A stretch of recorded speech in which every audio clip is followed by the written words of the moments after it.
चलिए इस वक्त सीधे आपको दिल्ली लिए चलते हैं, जहां पर प्रधानमंत्री नरेंद्र मोदी इस वक्त बोल रहे हैं। टीवी पर थी, ट्विटर पर थी, चुनाव आयोग की वेबसाइट पर थी।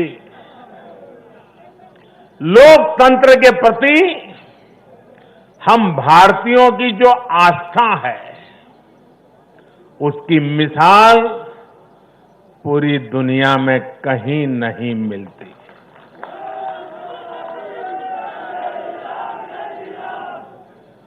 चुनाव नतीजों में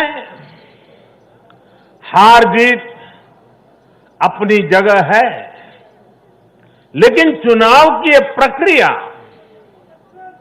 हर भारतीय के लिए गौरव का विषय है। इसलिए मैं पूरे देश को बधाई देता हूं, कोटि कोटि देशवासियों का धन्यवाद करता हूं।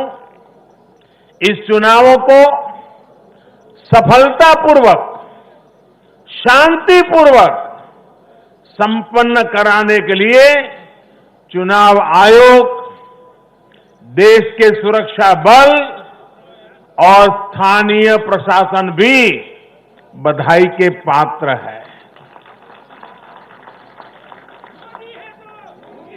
कुछ चीजें तो हम देश में भूल गए हैं। आपको पता होगा, पहले जब चुनाव होते तो दूसरे दिन क्या खबर आती थी, हेडलाइन? इतने बूथ लूट लिए गए, इतने बूथ में रीपोलिंग होगा। आज हेडलाइन होती है, पहले से इतना परसेंटेज पोलिंग बढ़ा, पुरुषों से महिलाओं का पोलिंग बढ़ा, पोलिंग बूथ से व्यवस्थाओं से लोग, यानी पुरानी चीजें। बिहार में चुनाव मतलब इतने लोग मारे गए, इतने बूथ लोग, यही खबरें रहती थी।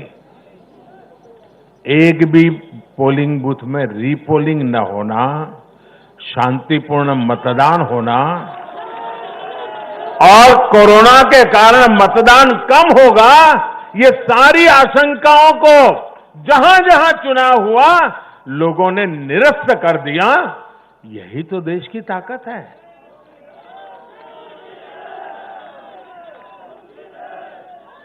कोरोना के इस संकट काल में ये चुनाव कराना आसान नहीं था, लेकिन हमारी लोकतांत्रिक व्यवस्थाएं इतनी सशक्त हैं, पारदर्शी हैं कि इस संकट के बीच भी उन्होंने इतना बड़ा चुनाव करा करके दुनिया को भी भारत की ताकत की पहचान कराई है। साथियों, इन चुनाव परिणामों में भाजपा को, एनडीए को अपार जन समर्थन मिला है। इसके लिए भारतीय जनता पार्टी के, एनडीए के लाखों कार्यकर्ता भाइयों बहनों को जितनी बधाई दूं उतनी कम है।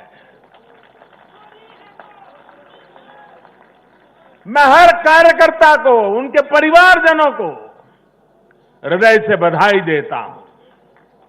ये चुनावी नतीजे भारतीय जनता पार्टी के हमारे राष्ट्रीय अध्यक्ष श्रीमान जेपी नड्डा जी की कुशलता और प्रभावी रणनीति का भी परिणाम है। नड्डा जी को जितनी बधाई दें,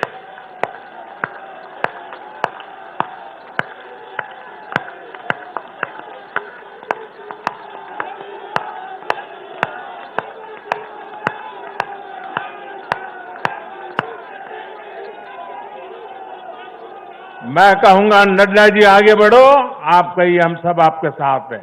नड्डा जी आगे बढ़ो, नड्डा जी आगे बढ़ो, नड्डा जी आगे बढ़ो। भाइयों और बहनों, कल